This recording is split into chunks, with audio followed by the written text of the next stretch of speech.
السلام علیکم۔ Bed luckily 26 سالہ زارا سیالکوٹ کیس کو ابھی بہت دن نہیں ہوئے، 14-15 دن ہی گزرے ہیں، تو ایک اور ہماری بہن ام کلثوم جن کی عمر 47 سال تھی،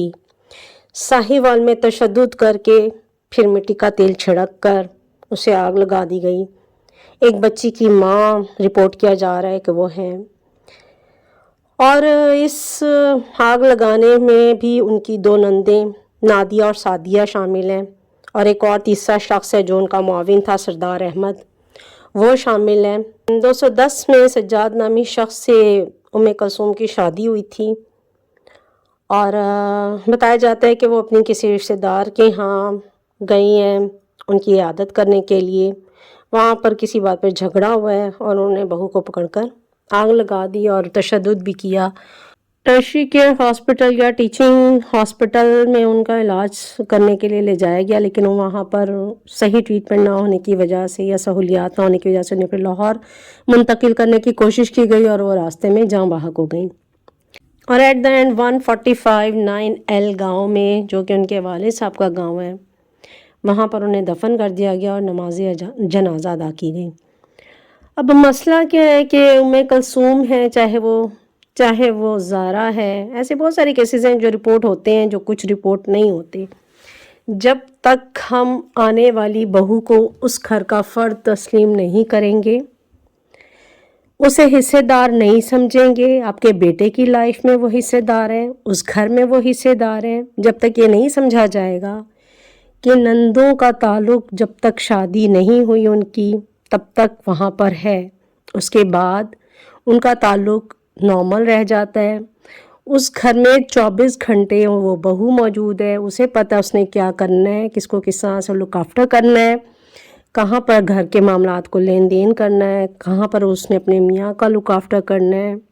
کس طریقے سے اس نے سارے رشتہ داروں کو نبھانا ہے، کہاں پر جانا ہے، کہاں پر نہیں جانا۔ جب آپ ایک بہو کو گھر لاتے ہیں تو سوچ سمجھ کر ہی لاتے ہیں نا کہ وہ یہ ذمہ داری اٹھانے کے قابل ہے۔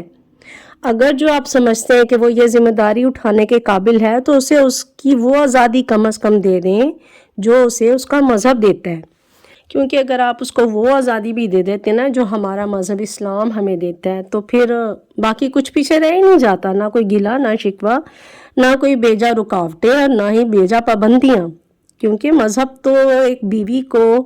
ایک گھر کی بہو کو اتنی آزادی دیتا ہے کہ اگر آپ اس کو صحیح سے ریڈنگ کریں نکال کے احادیث کو اور قرآن پاک کے ترجمے کو، تو آپ دنگ رہ جائیں گے کہ ہماری سوشل لائف،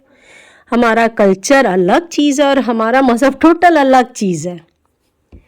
جب آپ ایکسیپٹ ہی نہیں کرتے آنے والی کو، بلکہ اگر کہیں بیٹا اس کی سائڈ لینے کی کوشش بھی کرے تو ہم اسے بھی دبا دیتے ہیں، اگر وہ بھائی ہے تو بھی اسے دباتے ہیں، اگر وہ بیٹا ہے تو بھی اسے دباتے ہیں کہ کہیں بہو آزاد نہ ہو جائے، چاہے اس کے ماں باپ نے اسے، آپ کی بیٹی بھی کہیں جائے گی اس کے ساتھ بھی سیم سلوک ہے۔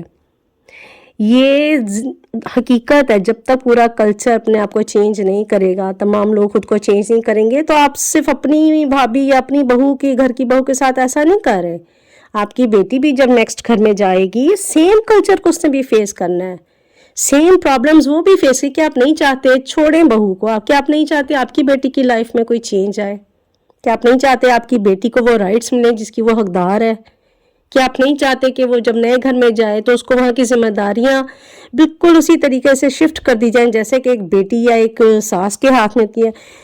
ساس کا لائف ڈیوریشن یا سسر کا لائف ڈیوریشن ہمارا اوسط جو ہے وہ 50 to 60 ایئرز اولڈ ہے، اس کے بعد ایٹ دا اینڈ موت نے ہمیں پکڑ ہی لینا ہے، ہم موت سے نہیں بچ سکتے۔ کیا ہی اچھا ہو کہ ہم اپنی زندگیوں میں ہی